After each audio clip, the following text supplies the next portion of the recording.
আল্লাহকে স্মরণ করার একটা উপায় সম্পর্কে বুঝতে সাহায্য করবে। যদি সময় থাকে আমার ইচ্ছা আছে আল্লাহকে স্মরণ করার দুইটা উপায় আলোচনা করার, যে উপায়গুলো আমাদের সবার পরিচিত। আল্লাহ আজ্জা জাল্লাহ যখন মানুষ সৃষ্টি করার এবং তাকে পৃথিবীতে পাঠানোর সিদ্ধান্ত নিলেন, আল্লাহ আজ্জা জাল্লাহ প্রথমে ফেরেশতাদেরকে বিষয়টা জানালেন, ইন্নী জাইলুন ফিল আরদি খলিফা, আমি পৃথিবীতে একজন প্রতিনিধি পাঠাতে চাচ্ছি, যার পরে প্রজন্মের পর প্রজন্ম আসতে থাকবে, অর্থাৎ তারপর তার সন্তানরা আসবে, তারপর তার সন্তানরা আসবে, এভাবে চলতে থাকবে। এর আরেকটা অর্থ হলো আমি এমন একজনকে পৃথিবীতে প্রেরণ করতে যাচ্ছি যে নিজেই নিজের সিদ্ধান্ত নেবে। অর্থাৎ আমরা কখন বসবো, কখন দাঁড়াবো তা আল্লাহ ঠিক করে দিবেন না, আমরা কখন চোখ খুলবো বা বন্ধ করব তাও আল্লাহ ঠিক করে দিবেন না, আমাদের নিজেদেরকেই সেই সিদ্ধান্ত নিতে হবে। তিনি আমাদের দিক নির্দেশনা দিবেন কিভাবে চলতে হবে, কিন্তু মানুষ এই দিক নির্দেশনা মান্য বা অমান্য করার ক্ষেত্রে স্বাধীন। ফামান শাআ ফালিউমিন ওয়া মান শাআ ফালিয়াকফুর, অতএব যার ইচ্ছা বিশ্বাস স্থাপন করুক এবং যার ইচ্ছা অমান্য করুক। এখন পর্যন্ত ফেরেশতারা জানেন যে আল্লাহ তাদের নিজেদেরকে স্বাধীন ইচ্ছা শক্তি দিয়ে সৃষ্টি করেননি।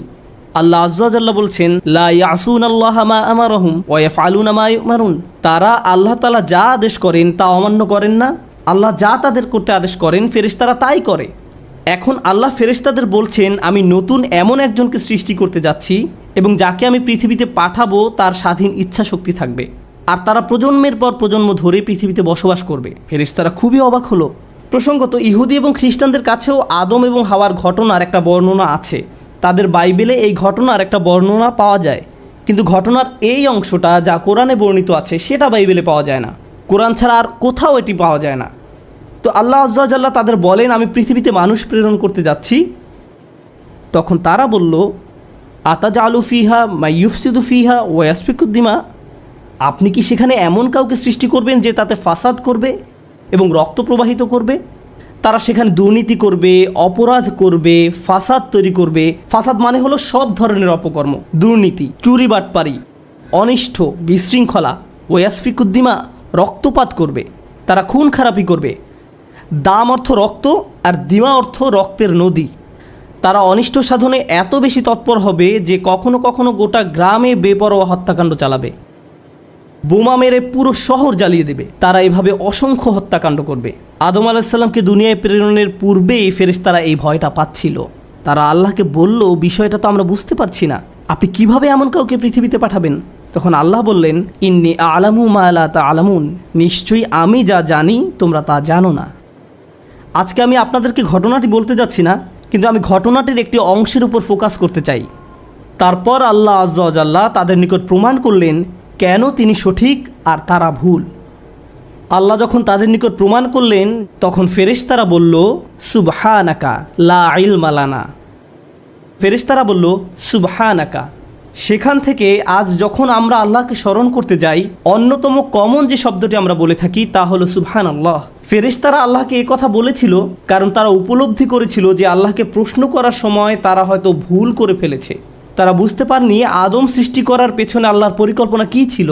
তারা ব্যাপারটা নিয়ে উদ্বিগ্ন ছিল। তারা ভাবছিল আল্লাহর পরিকল্পনা কী হতে পারে, কারণ তারা আল্লাহর পরিকল্পনায় বিজ্ঞতাটি দেখতে পায়নি, তারা উদ্দেশ্যটি বুঝতে পারেনি, কিন্তু আল্লাহ জানতেন। তাই তারা উপলব্ধি করলো যে সম্ভবত এভাবে প্রশ্ন করা তাদের উচিত হয়নি। যখন কেউ আল্লাহ সম্পর্কে এমন কিছু বলে বা চিন্তা করে যা তাদের চিন্তা করা উচিত হয়নি, যখন কেউ অনুভব করে যে সে হয়তো আল্লাহর সাথে অশোভন আচরণ করে ফেলেছে, ঠিক তখন ফেরেশতাদের মতো তারও উচিত সুবহানাল্লাহ বলা। আপনি কতই না পবিত্র। সুবহানাল্লাহ শব্দটি তাসবিহ বা সাবাহা শব্দ থেকে এসেছে, যার মানে হলো কোনো কিছুকে তার সঠিক মাত্রায় রাখা। অর্থাৎ আল্লাহ তাআলা পবিত্র, নির্ভুল। আল্লাহর পরিকল্পনা নির্ভুল, তোমরা বোঝো বা না বোঝো। অতীতে আল্লাহ তোমার জীবনকে যেভাবে পরিচালনা করেছেন তা নিখুঁত, তুমি বোঝো বা না বোঝো, এবং ভবিষ্যতেও আল্লাহ তোমার জীবনকে যেভাবে পরিচালিত করবেন যদি তুমি বোঝো অথবা না বোঝো। আল্লাহর দয়া নির্ভুল, তার ভালোবাসা নির্ভুল, তার পরিকল্পনা নিখুঁত, তার বিজ্ঞতাও নিখুঁত। আল্লাহ তাআলা সম্পর্কে সব কিছুই নিখুঁত। আমাদের ক্ষুদ্র মস্তিষ্ক দিয়ে আমরা সেটা বুঝতে পারি বা না পারি, আর এই নির্ভুলতার সাক্ষ্য দেই আমরা সুবহানাল্লাহ বলার মাধ্যমে। আমরা এই কথা বলার মাধ্যমে আল্লাহর পবিত্রতার ঘোষণা দিয়ে থাকি। আমরা ঘোষণা দেই যে আল্লাহর কোনো সমালোচনা করা যাবে না। আল্লাহ যাই করেন, যেটাই পরিকল্পনা করেন, আল্লাহ যা কিছুই বিশ্বের জন্য প্ল্যান করেন, অথবা ব্যক্তি আমার জন্য আল্লাহ যা কিছুই পরিকল্পনা করেন, সমালোচনা করা যাবে না। একমাত্র যার সমালোচনা করা যাবে সে হলো আমি নিজে, আল্লাহ নন। তাই ফেরেশতারা ভয় পেয়ে গেল যে আল্লাহকে প্রশ্ন করতে গিয়ে তারা হয়তো সমালোচক হয়ে পড়েছিল। যদিও তারা সমালোচক ছিল না, তারা শুধু ব্যাপারটি বুঝতে পারেনি। তাই তারা ভয় পেয়ে বলে উঠল, সুবহানাক, সুবহানাক। আমি চাই সুবহান আল্লাহ বললে প্রথম যে বিষয়টি আপনারা উপলব্ধি করবেন, যখন মানুষ আল্লাহ তাআলা সম্পর্কে অশোভন কথাবার্তা বলে, যখন তারা বলে আল্লাহর অংশীদার রয়েছে, অথবা মানুষ যখন আল্লাহর পরিবর্তে মূর্তির পূজা করে, অথবা মানুষ যখন বলে আল্লাহর একজন ছেলে রয়েছে, মাআযাল্লাহ, কুরআনে কাফেরদের এই কথাগুলো উল্লেখ করার পর আল্লাহ জবাবে বলেন সুবহানাহু ওয়া তাআলা, সুবহানাল্লাহি আম্মা ইউশরিকুন। তারা যাকে অংশীদার করে আল্লাহ তাআলা তা থেকে পবিত্র। এই সমস্ত দাবির বিপরীতে আল্লাহর অবস্থান অনেক উঁচুতে। এতক্ষণ পর্যন্ত আমি আপনাদের যা বলেছি তার সারমর্ম হলো, আমরা তখন সুবহানাল্লাহ বলি যখন আমরা আল্লাহ তাআলা সম্পর্কে অশোভন কিছু বলে ফেলি বা চিন্তা করি। সুবহানাল্লাহর উদ্দেশ্য হলো আল্লাহ আযজা ওয়া জাল্লা সম্পর্কে নেতিবাচক চিন্তার বা কথার অপসারণ করা, এটাই উদ্দেশ্য। আপনারা জানেন যে হুদাইবিয়ার সন্ধির সময় যখন রাসূলুল্লাহ সাল্লাল্লাহু আলাইহি সাল্লাম কাফেরদের সাথে একটি চুক্তি করতে যাচ্ছিলেন, সে সময় সব সাহাবীরা খুবই রাগান্বিত ছিলেন। সাহাবীরা কাফেরদের সাথে কোনো সন্ধি করতে রাজি ছিলেন না। তারা বলেন, এই মানুষগুলো আমাদের সাথে তিনবার যুদ্ধে অবতীর্ণ হয়েছে। তারা বদরে আমাদের সাথে যুদ্ধ করেছে, ওহুদে আমাদের সাথে যুদ্ধ করেছে, আহজাবে করেছে। তারা আমাদেরকে হজ করতে দিচ্ছে না, আর আমরা কিনা তাদের সাথে সন্ধি করতে যাব? এরপরও সন্ধির শর্তাবলী লেখা হচ্ছিল। রাসূল সাল্লাল্লাহু আলাইহি সাল্লাম চুক্তির শর্তসমূহ লেখার জন্য আলী রাদিয়াল্লাহু তাআলা আনহুকে দায়িত্ব দিলেন। চুক্তিটি ছিল তাদের এবং মুহাম্মদ রাসূলুল্লাহ সাল্লাল্লাহু আলাইহি সাল্লামের মাঝে। কুরাইশদের প্রতিনিধি রাসূলুল্লাহ লিখতে আপত্তি জানালো। সে বলল, আপনাকে তো আমরা রাসূলুল্লাহ বলে বিশ্বাস করি না, তাই রাসূলুল্লাহর পরিবর্তে আবদুল্লাহর ছেলে মুহাম্মদ লিখুন। রাসূলুল্লাহ বাক্যাংশটি কেটে দিন, মুছে দিন। তার এই কথায় সব সাহাবীরা চরম ক্ষুব্ধ হলো। ঘটনার বর্ণনায় বলা হয়েছে যে সব সাহাবীরা তখন একত্রে সুবহানাল্লাহ বলে উঠলেন। তারা সুবহানাল্লাহ বলে চিৎকার করে উঠলেন, কারণ তারা ভাবলেন রাসূলুল্লাহ বাক্যাংশটি মুছে দেয়া আল্লাহর বিরুদ্ধে একটা অপরাধ। সুতরাং আমি চাই সুবহানাল্লাহ সম্পর্কে প্রথমে যে বিষয়টি আমরা মনে রাখব তা হলো সুবহানাল্লাহ বলার মাধ্যমে আমরা সাক্ষ্য দেই আল্লাহ হলেন সকল ভুল, ত্রুটি আর অপূর্ণতার ঊর্ধ্বে। যখন আপনি আল্লাহ সুবহানাহু ওয়া তাআলা সম্পর্কে ত্রুটিপূর্ণ কিছু শুনেন বা ভুল কিছু চিন্তা করেন, আর এটা শয়তানের কৌশল। আদম আলাইহিস সালামের ঘটনা সম্পর্কে আরেকটা দারুণ বিষয় আছে। ফেরেশতারা আল্লাহকে প্রশ্ন করেছিল কারণ তারা আদম সৃষ্টির ব্যাপারটি অনুধাবন করতে পারেনি। একই ঘটনায় কিছুটা পরে এসে অন্য একজন আদম আলাইহিস সালামের সৃষ্টি নিয়ে প্রশ্ন তুলেছিল। ইবলিসও প্রশ্ন করেছিল। সে বলল, আসজুদু লিমান খলাকতা তিনা, এমন ব্যক্তিকে সিজদা করব যাকে আপনি মাটির দ্বারা সৃষ্টি করেছেন? কেন এমনটা করতে যাব? ফেরেশতারা প্রশ্ন করেছিল, আবার ইবলিসও প্রশ্ন করেছিল। আল্লাহ আমাদের শিক্ষা দিচ্ছেন যে কখনো কখনো মাথায় প্রশ্ন আসতে পারে। ফেরেশতার মতো ভালো হলেও প্রশ্ন আসতে পারে, আবার ইবলিসের মতো খারাপ হলেও প্রশ্ন আসতে পারে। প্রশ্ন আসাটা সমস্যাপূর্ণ নয়, প্রশ্ন আসার পর আপনি কি করেন তার উপর ভিত্তি করে সমস্যা তৈরি হতে পারে। খারাপ চিন্তা আসার পর আপনি কি করেন সেটাই দেখার বিষয়। খারাপ চিন্তা আসার সাথে সাথে ফেরেশতাদের মতো সুবহানাল্লাহ বলুন এবং চিন্তাটাকে মেরে ফেলুন। আর যদি এমনটা না করেন তাহলে আপনি ফেরেশতাদের পথ অনুসরণ করছেন না, আপনি শয়তানের পথ অনুসরণ করছেন। এ দুটার মাঝে পার্থক্য এটাই। যদি চাকরি হারিয়ে ফেলেন তখন আপনার মনে এই ভাবনাটা এসে পড়তে পারে যে আল্লাহ আমার সাথে কেন এমনটা করলেন? আল্লাহর প্ল্যান কি? যে 2 বছর যাবত আমি চাকরি খুঁজছি, কোনো চাকরি পাচ্ছি না, বা আল্লাহ কেন আমার পরিবারের অমুক সদস্যকে ক্যান্সার দিলেন, অমুক অমুক ঘটনা কেন ঘটলো, কেন ওই বাচ্চাটাকে মরতে হলো, আমাদেরকে কেন দেশ ছাড়তে হলো? মানুষ তাদের জীবনের বিভিন্ন ঘটনাকে প্রশ্ন করে। মাঝে মাঝে মানুষ প্রশ্ন করে, পৃথিবীতে কেন এত যুদ্ধ বিগ্রহ? আল্লাহ কেন এসব ঘটতে দিচ্ছেন? কেন এখানে কেন ফিতনা হচ্ছে, ওখানে কেন এই ফিতনা হচ্ছে? আল্লাহ কেন এসব বন্ধ করছেন না? বেশ কয়েক বছর আগে নিউ ইয়র্কে থাকাকালীন সময়ে আমার এক বন্ধু ছিল। সে কিছুটা অদ্ভুত প্রকৃতির ছিল, আমি তাকে বেশ পছন্দ করতাম। প্রায় 20 বছর আগে রমজানের এক সময় একদিন সে আমাকে বলল, আমার মাথায় একটা দারুণ বুদ্ধি এসেছে। সে বলল, চলো আমরা আল্লাহর কাছে দোয়া করি তিনি যেন সব জিনদের দিয়ে একটা সেনাবাহিনী তৈরি করেন। তারপর এই জিনদের বাহিনী ইসলামের সব শত্রুদের মেরে ফেলতে পারবে, এতে আমাদের সব সমস্যার সমাধান হয়ে যাবে। এরপর প্রায় 3 বছর ধরে সে এই দোয়া করতে থাকলো, কিন্তু কিছুই ঘটলো না। ব্যাপারটা হলো, কখনো কখনো আমরা আল্লাহর পরিকল্পনা বুঝতে পারবো না।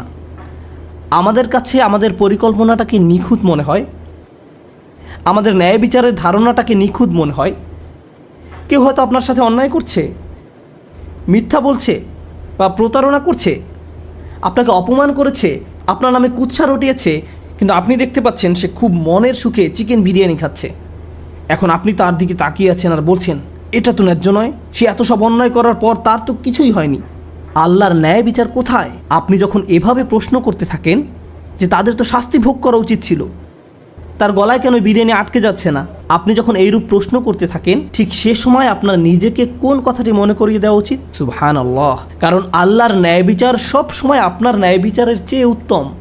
আল্লাহর পরিকল্পনা সব সময় আপনার পরিকল্পনার চেয়ে শ্রেষ্ঠ। আল্লাহ সব সময় এমন সব বিষয় জানেন যা আপনি জানেন না। আপনি হয়তো মনে মনে ভাবতে পারেন, কিভাবে এরা এত ছাড় পেয়ে গেল?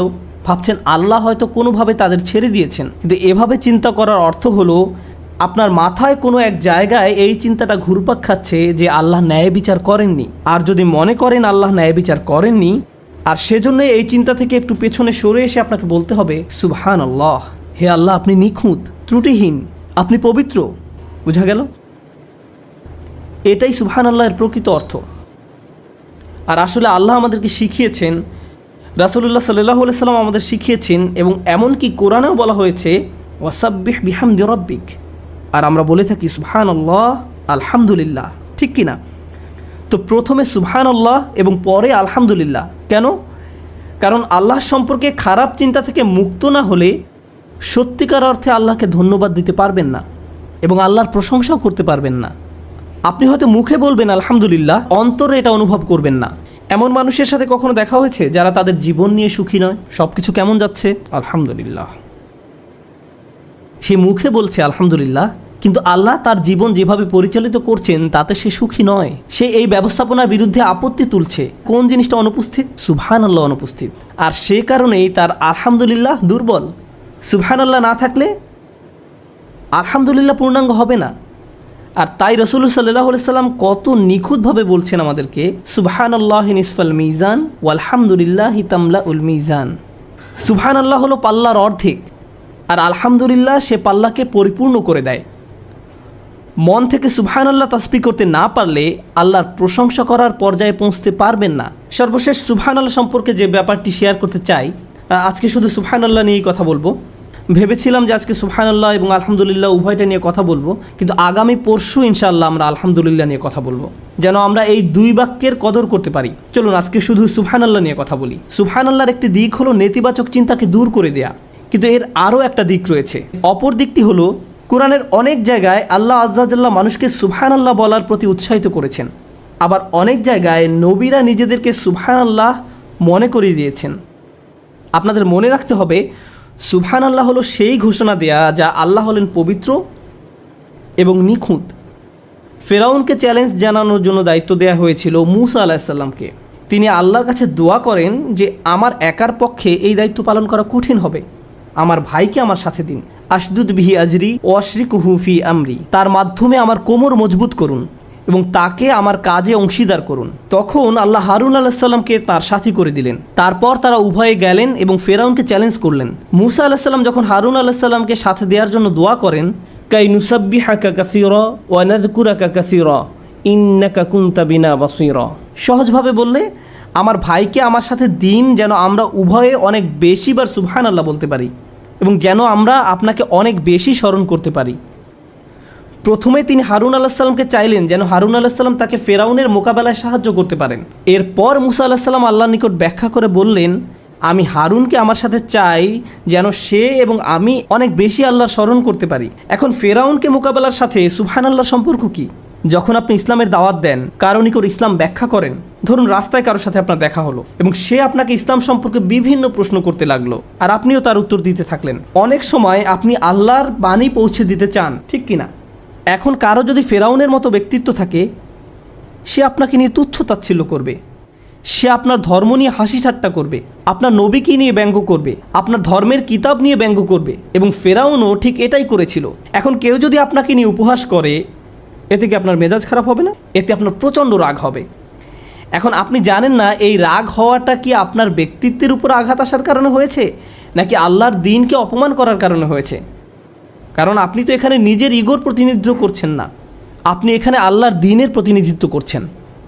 মূসা আলাইহিস সালাম জানেন তিনি মারাত্মক রেগে যান, কিন্তু যখন তিনি আল্লাহর দ্বীনের প্রতিনিধিত্ব করছেন, তখন তার পক্ষে রেগে যাওয়া শোভা পায় না। আপনাদের মনে থাকার কথা, তিনি একবার এতই রেগে যান যে ফেরাউনের এক সৈনিককে প্রচণ্ড জোরে ঘুষি মারেন এবং তার ফলে তার মৃত্যু ঘটে। আরেকবার তিনি তার ভাইয়ের দাড়ি চেপে ধরেন, অন্যবার আলোয়া ভেঙে ফেলেন। যদিও প্রতিবার রেগে যাওয়ার পেছনে যথেষ্ট যৌক্তিক কারণ ছিল, তিনি এমনকি আল্লাহর নিকট দোয়া করেন, আউযু বিল্লাহি আন আকুনা মিনাল জাহিলিন।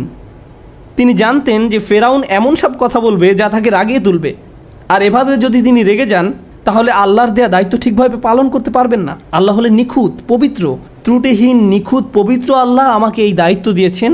আমি যদি সঠিকভাবে এই দায়িত্ব পালন করতে না পারি তাহলে আমার ভাই আমাকে মনে করিয়ে দিবেন, সুবহানাল্লাহ, নিখুঁত এবং পবিত্র আল্লাহ তোমার কাছ থেকে আরও উত্তম কিছু আশা করেন। আমার দুর্বলতায় সে আমাকে সাহায্য করবে, আর তার দুর্বলতার সময় আমি তাকে সাহায্য করব। আল্লাহ যে নিখুঁত আমরা একে অন্যকে তা বারবার স্মরণ করিয়ে দিব। আল্লাহ আমাদেরকে এই মহান দায়িত্ব দিয়েছেন, আমরা একত্রে আল্লাহর তাসবিহ করব। আর আমাদের রাসূলুল্লাহ সাল্লাল্লাহু আলাইহি সাল্লামের ক্ষেত্রে কোরআনের 2 জায়গায় আপনি পাবেন যখন আল্লাহ রসুলের শত্রুরা তাকে নিয়ে উপহাস করত, অপমান করত, তারা তাকে মক্কা থেকে বিচ্ছিন্ন করে দিয়েছিল। তারা রসুল সাল্লাল্লাহু আলাইহি সাল্লামের বিরুদ্ধে শারীরিক, মানসিক, মৌখিক সব ধরনের অপরাধ করেছিল। যখন এই নির্যাতনের মাত্রা অস্বাভাবিক পর্যায়ে চলে যেত তখন আল্লাহ সুবহানাহু ওয়া তাআলা তাকে বলতেন, ওয়াসাব্বিহ বিহামদি রব্বিক ফাসবির আলা মা ইয়াকুলুন ওয়াসাব্বিহ বিহামদি রব্বিক ক্বাবলা তুলুই শামসি ওয়া ক্বাবলাল গুরুব। অতএব তারা যা কিছু বলে তার জন্য আপনি সবর করুন এবং সূর্যোদয় ও সূর্যাস্তের পূর্বে আপনার পালনকর্তার সপ্রশংস পবিত্রতা ঘোষণা করুন, অর্থাৎ সুবহানাল্লাহ এবং আলহামদুলিল্লাহ বলুন। কেউ কেউ এখানে প্রশংসা এবং পবিত্রতার ঘোষণা দেয়া বলতে নামাজ বুঝিয়েছেন। আল্লাহ বিশেষভাবে সূর্যোদয়ের আগে এবং সূর্যাস্তের পূর্বের সময় উল্লেখ করেছেন। কেন? রাসূলুল্লাহ সাল্লাল্লাহু আলাইহি সাল্লামকে বলা হলো যে জীবন পরিবর্তনশীল, কাফেরদের শত্রুতা কখনো তীব্র রূপ ধারণ করবে, আবার কখনো কমে যাবে, আর আল্লাহ চাইলে এদের পরাজিত করতে পারেন। মাঝে মাঝে সব কিছু দিনের আলোর মতো পরিচ্ছন্ন হয়ে উঠতে পারে, আবার মাঝে মাঝে সব কিছু রাতের আধারের মতো অন্ধকারাচ্ছন্ন হয়ে যেতে পারে। আপনার চারপাশের পরিস্থিতি পরিবর্তনশীল, কিন্তু যার কোনো পরিবর্তন নেই তিনি হলেন আল্লাহ। আল্লাহ হলেন নিখুঁত এবং পবিত্র। তাই যখন আপনি দেখবেন আলোকিত আকাশ অন্ধকারাচ্ছন্ন হয়ে পড়েছে বা অন্ধকারাচ্ছন্ন আকাশ আলোকিত হয়ে উঠছে, তখন মনে রাখুন আল্লাহ যদি এই মহাবিশ্বকে পরিবর্তন করতে পারেন, তিনি আপনার অবস্থাও পরিবর্তন করতে সক্ষম এবং আপনার প্রতি আল্লাহর সমর্থন। সুবহানাল্লাহ। তারপর যখন অন্ধকার সময়ের অবসান হলো এবং চারিদিক আলোকিত হয়ে উঠল, অর্থাৎ যখন ইসলামের বিজয় হলো, ইযা জাআ নাসরুল্লাহি ওয়াল ফাতহ ওয়া রাআইতান নাসা ইয়াদখুলুনা ফি দীনিল্লাহি আফওয়াজা, যখন আল্লাহর সাহায্য এবং বিজয় আসবে এবং আপনি মানুষকে দেখবেন দলে দলে আল্লাহর দ্বীনে প্রবেশ করছে, তখন আল্লাহ কি করতে বললেন? ফাসাব্বিহ বিহামদি রব্বিকা ওয়াস্তাগফির। তখন আপনি আপনার পালনকর্তার সপ্রশংস পবিত্রতা ঘোষণা করুন এবং তার কাছে ক্ষমা প্রার্থনা করুন। এখন আবার আল্লাহর পরিপূর্ণতার এবং পবিত্রতার ঘোষণা দিন। কেন? কারণ খারাপ সময় যেমন সব সময়ের জন্য নয়, একইভাবে ভালো সময়ও সব সময়ের জন্য নয়। একমাত্র আল্লাহ সুবহানাহু ওয়া তাআলা সব সময়ের জন্য। তাই কঠিন সময়ও আল্লাহর পরিপূর্ণতার কথা মনে রাখুন, আবার ভালো সময়ও আল্লাহর পরিপূর্ণতার কথা মনে রাখুন। নিজেকে স্মরণ করিয়ে দিন আপনি এখানে সহজ একটি সময় পার করার জন্য আসেননি। সব কিছু সব সময় একই রকম থাকবে না। আপনার জীবনের কোনো কিছুর পরিবর্তন ঘটলে শয়তান চায় আপনি যেন আল্লাহর সিদ্ধান্তের বিরুদ্ধে প্রশ্ন তুলেন, যেভাবে সে প্রশ্ন তুলেছিল।